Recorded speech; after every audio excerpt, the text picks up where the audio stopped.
characters to life, that's right, star big screen roles with a voice so smooth. He's got the talent, he's in the groove.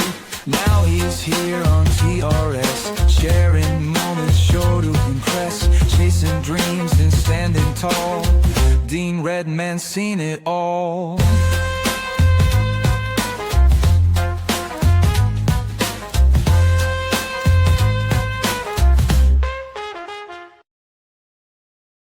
Hey everyone, welcome to the show. Sorry we're late. We had a little technical difficulties. We are good to go. Thank you for waiting for us. Dean Redman is our guest tonight. Dean, thank you so much for showing. It's really incredible for you to work us in, and I appreciate it. I know you just got done emceeing a very important event. Yes, I have it in yes. front of me.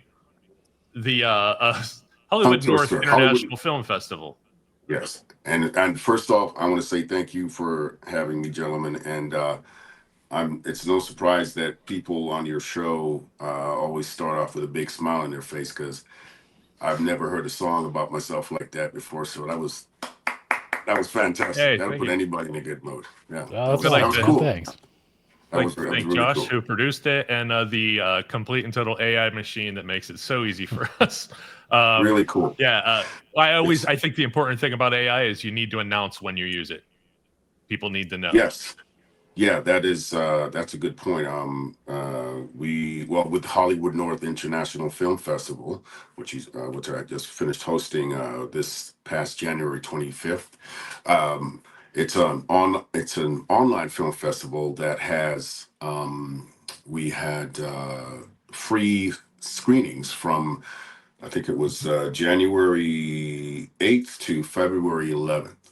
And so we got 2 more days left, and you can screen, 350 films from around the world. We had our inaugural,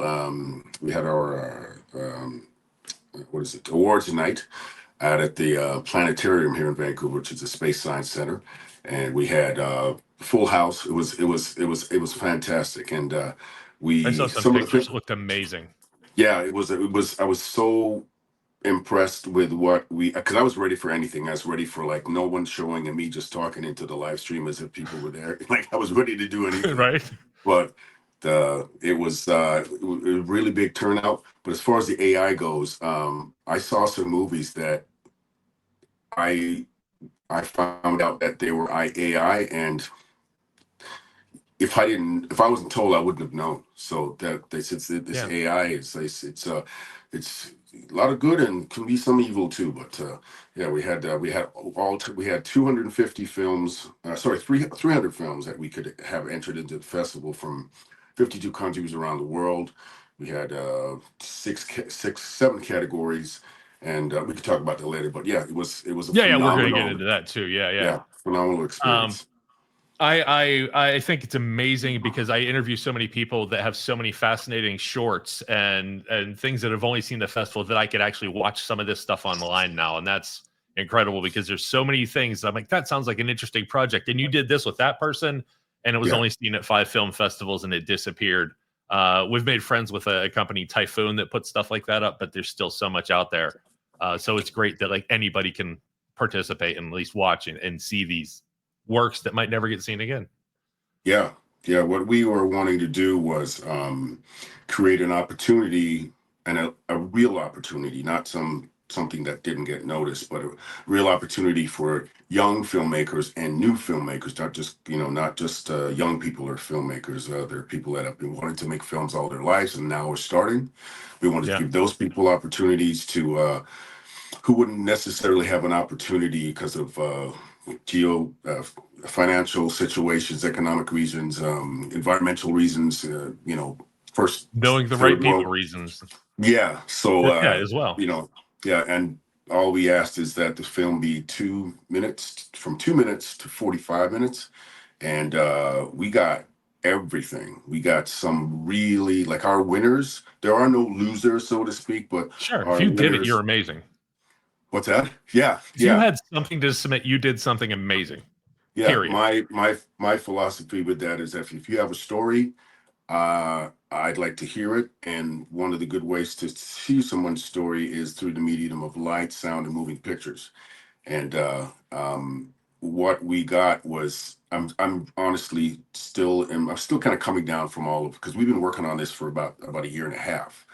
Wow. And we got some really phenomenal entries, and some of them were just shot on cell phones, but real quality.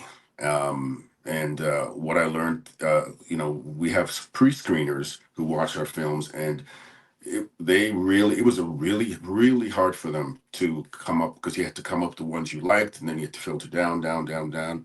And there was just so many new ideas in film that are coming out that I'm just so proud to be a part of That's ushering awesome. in. Yeah. That's awesome. Yeah, and like they say, you're doing something right if you have to get rid of something that's good. So when Yeah. you're going through that list, you're like, oh, hey, this is Yeah. great. We have too much good, an Yeah. abundance of quality. That's right, Well, let's man. get into that. You mentioned about youth, and one of the ways we like to get to know people here is, what were you like as a kid? I know your background. Your parents moved from Jamaica to the UK, and you moved to Yeah. Canada at 7. How did this shape you, like as a younger teen, or at age 8 even? That is a fantastic question, which I've never been asked before. Um, I I came from I was born in England, and in England there was a lot of racial tension, and I had to learn to figure out when I'm in a fight or not, because you know sometimes you Right, walk by somebody, all of a sudden we're fighting now, like yeah, I would never know what was going on, so I became really fast. right. First thing I wanted to do was, when I was a kid, was wanted to be a fire truck, because they got to make a lot of noise. Then I realized I'm human. That's probably not going to happen. Yeah, I was weird as a kid. I had a No, I vivid love it. imagination. Yeah, I I had a love it. I vivid wanted to be a imagination. fireman, but you're like, no, I want to do the work. I want to be a fire truck. I wanted to be a Yeah. fire truck, because they got to scream down the street, make all noise, and everybody got out of the way. I just was, every time I saw a fire truck go by, it was very fascinating for me as a kid. And we're going to touch on it later, because you do get to be a vehicle at some point in your career. But go ahead, let's keep going. Yeah. And just learning how to read people. I spend a lot of time by myself, reading books, and just learning how to kind of protect myself when I was out in the world. I used to, well, here you go. I'm going to tell you. I used to look at Okay. trees, and I used to think they were people upside down with their leg. Like, I just saw things not in a I scary love way. that. Like, we, No, yeah, it's been an yeah, interesting. yeah. I used to, my curiosity used to get me into a lot of trouble. And it was very hard for me to take, that's just the way it is, as an answer. I'd be like, why? Well, how come? How do you know? I just wanted to know why things were the way they were. Yeah. And not, I wasn't necessarily protesting them, but I just, I used to look at things, and, I used to wonder, why is the sky blue, and all these kind of things. But it just helped me understand. It helped me put together, because I used to like to pretend like, when I was a kid, I would be walking around. I'd always have music on in my head. Dun, dun, dun, dun, dun, dun, dun, all The you understand what I'm soundtrack to saying? your own life. Yeah. Yeah. Yeah. So I was pretty normal kid. Yeah. So and the film was fascinating for me, because of course my mother and father raised me, but television raised me as well, because I used to sit down as a child, watch TV, eat dinner. I learned how to speak like an American or Canadian, from watching TV. A lot of people feel that I sound American, because I live here in Canada, Vancouver, but all of the shows, your wonderful film industry, we cater to the American film industry. So Yeah. like, remember the Beatles? They sounded British, but when they sounded like Americans.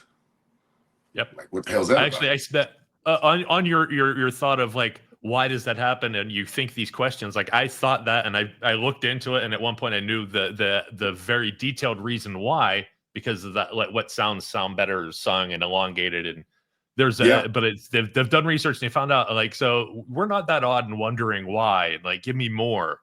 Mhm. And yeah, so you had to live that too. Like, you had to discover Yeah, I had to what the kind different of figure. R's are.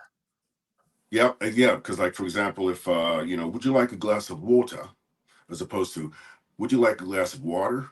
Like, it's not very different at the very end. So I had to, well, when I noticed as well, because I was very curious when I would talk to people and they had an accent that I hadn't heard before. Their eyes meant nothing to me. I was looking right in their mouth the whole time. Okay. Yeah. I always had a problem when somebody had an accent, particularly a European of any sort accent. When they talked for like 10 minutes, I would start as a child to emulate, Mimic. Yeah. and I quickly would realize maybe I'm offending them, and I'd walk Yes. away. But I never did it maliciously, or I'm like, Yeah. No, is it's that just, yeah. yeah. I get it. I get it. I had the same thing, but it's just, for me, I feel it's a way of blending in, fitting in to your environment in some way. You know what I mean? So Not trying not to stand out. Um, is that what drew you to acting then? Like, uh, yeah, I used to, I believe so. I've always been fascinated with silence. And what I mean by silence is, if I ask you a question, the silence that stands between just before the moment you respond. Is he thinking? Is he lying? Like, I mean, I'm not analytical like that, but just silence to me was always very louder than any audible sound, in right? essence. So I used to like watching TV. I used to, when I was a kid, I used to turn the sound down and try to see if I could figure out what was going on, especially when there was a scene between two people. So I was very um, fascinated with human nature and how people communicate with each other, whether it's through sound. I love music. I played the drums. So I was very curious about why it is we do the things we do. You know, it hit me when you were saying the line about you would watch the TV with the sound off, but what you Yeah, were doing, you were studying acting, because these yeah, are I guess, these aren't yeah, real yeah, people talking in real conversations. They were yeah, I acting guess through so. conversations, and like as a child, you were studying acting and didn't know it. Like that blows me away. I've never realized that, but thanks for figuring that out. Yeah, no, yeah, you're right. All right. But stories, I like stories, and I used to be a big fan of the hero, but now I like the villain, because the villain is just so much more complicated. And again, well, why did he try to kill everybody in the house? Like, there's got to be a reason why some people Yeah. wait. You don't just And wake that up in makes a a good bad mood. villain when there's Yeah, good yeah, reasoning behind whatever they're doing, instead of, well, they're just a bad guy, they do bad things. That's yeah. boring. And it's boring Yeah, with heroes too. Like, why are they being a good person? Like, at least yeah, Spider-Man like has a reason. yeah, Everybody else just does it because they're supposed to, and that doesn't always play true. yeah, yeah. I like the Joker in Batman. He was one of my favorite villains, because he was never boring. He always came up Yeah. with this crazy stuff, but he mustn't have got enough hugs or something like that. There must have been something that like that must have been on. Yeah. And you're part of the DC universe too. Like, I was going to get Yeah. to this later, but well, actually, we will get to that later. Before, Okay. like, I want to go real quick through this, unless Josh had something in between. Um, you started off doing background work in I did. films and TV, and Yeah. then I was ashamed of it before, but now I'm very proud of it. oh heck no, you put. I think it's like paying dues. Like, you figured out, and I saw another interview where you said you studied what other people on set were doing. Yeah. Okay. So it was a Yes. learning experience, and you were finding Yeah. your place and figuring out and going in respectfully, admit possibly even like, this is what you do here. Yeah. But we always Because had to be I'm quiet. fascinated. So go ahead. Sorry. I'm always fascinated by the first day on your first real set as an actor. Like, do you have imposter syndrome? Are you terrified you're going to screw up something, get thrown off? Like, but you knew before you were in front of the camera on that level. Yeah, I just was in the background, and then I slowly started. So I started doing special skills, and I joined this agency called DEFCON 5, where we were I'm militaries. fascinated by DEFCON 5. I DEFCON didn't know 5. this was a thing, and it makes perfect sense that it is. Yeah, But no, please DEFCON 5. tell Yeah. the audience what DEFCON 5 is.